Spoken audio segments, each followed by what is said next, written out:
America, Israel और Iran के बीच भीषण युद्ध जारी है। दोनों तरफ से लगातार अटैक हो रहे हैं। ईरान ने इजरायल के खिलाफ बड़ा हमला किया।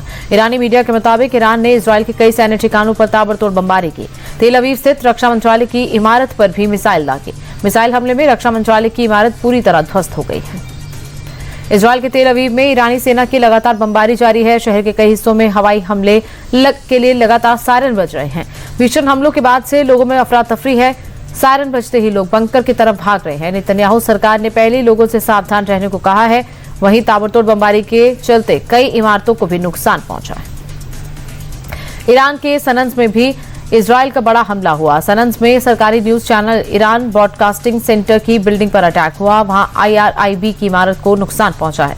बताया जा रहा है कि इस हमले में 2 लोगों की मौत हुई और इस हमले की खौफनाक तस्वीर सामने आई है।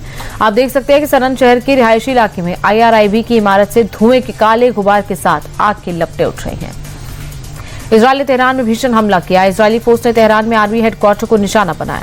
पूर्वी तेहरान स्थित IRGC के हेडक्वार्टर पर कई मिसाइलें दागी गई। शहर के कई हिस्सों में लगातार तेज धमाकों की आवाज आ रही है। हमले के बाद कई इमारतों में भीषण आग लगी। IDF के मुताबिक मारिवान में IRGC की बिल्डिंग मलबे में तब्दील हो गई। IDF ने ईरान की 300 बैलिस्टिक मिसाइल्स को बर्बाद करने का दावा किया है। 6 दिन की जंग में ईरान में अब तक 1405 लोगों की मौत हो चुकी है। इसमें 165 बच्चियां भी शामिल हैं। तो वहीं अमेरिका का दावा है कि उसने ईरान की नेवी और एयरफोर्स को पूरी तरह तबाह कर दिया है।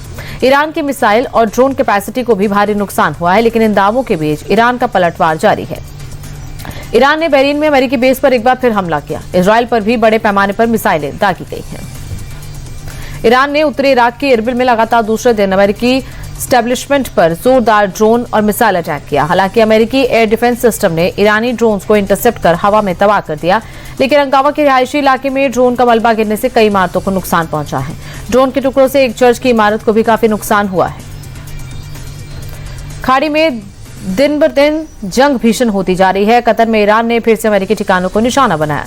ईरानी फोर्स ने अमेरिकी ठिकानों पर मिसाइल से ताबड़तोड़ हमले किए। कुछ मिसाइलों को कतर के एयर डिफेंस सिस्टम ने इंटरसेप्ट किया, तो वहीं कुछ मिसाइलों ने एयर डिफेंस सिस्टम को चकमा दे दिया। अमेरिकी सैन्य ठिकानों पर मिसाइल गिरने से भारी नुकसान हुआ है।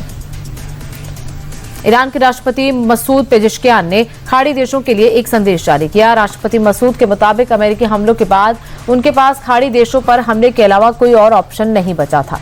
अमेरिका के हमले से बचने के लिए खाड़ी देशों को टारगेट किया गया।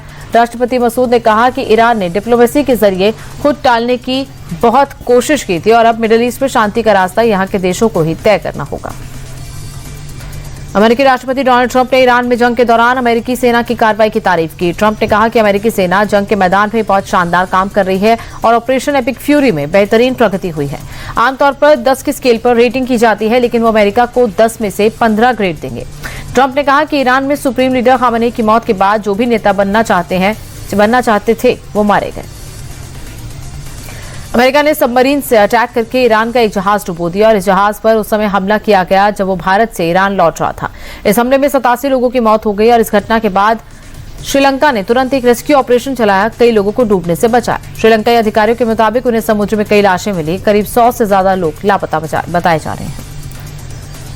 इजरायली सेना ने दक्षिण लेबनान में IDF के जमीनी एक्शन का वीडियो जारी किया। इजरायल के मुताबिक सुरक्षा के लिहाज से दक्षिणी लेबनान के कई इलाकों में सैनिकों की तैनाती की गई है। इनका मकसद इजरायल के सीमावर्ती इलाकों में किसी तरह के हमले से नागरिकों की सुरक्षा करना है। इससे पहले इजरायली सेना ने सीमा से सटे लेबनान के तकरीबन 50 गांवों को खाली करा दिया था। इजरायल के मुताबिक हिजबुल्लाह के खिलाफ लेबनान में हुए एयर स्ट्राइक में अब तक 70 लोगों की मौत हो चुकी है, जबकि 400 से ज्यादा लोग घायल हुए हैं।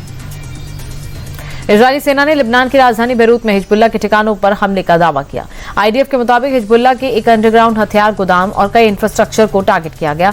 साथ ही IDF ने हिजबुल्लाह के एक सेंट्रल कमांड को भी तबाह किया, जहां से मिसाइल दागे जाते थे और प्रोपेगेंडा फैलाने का काम किया जाता था। इजरायली सेना के मुताबिक पिछले 48 घंटे में हिजबुल्लाह के तकरीबन 250 ठिकानों को तबाह किया गया।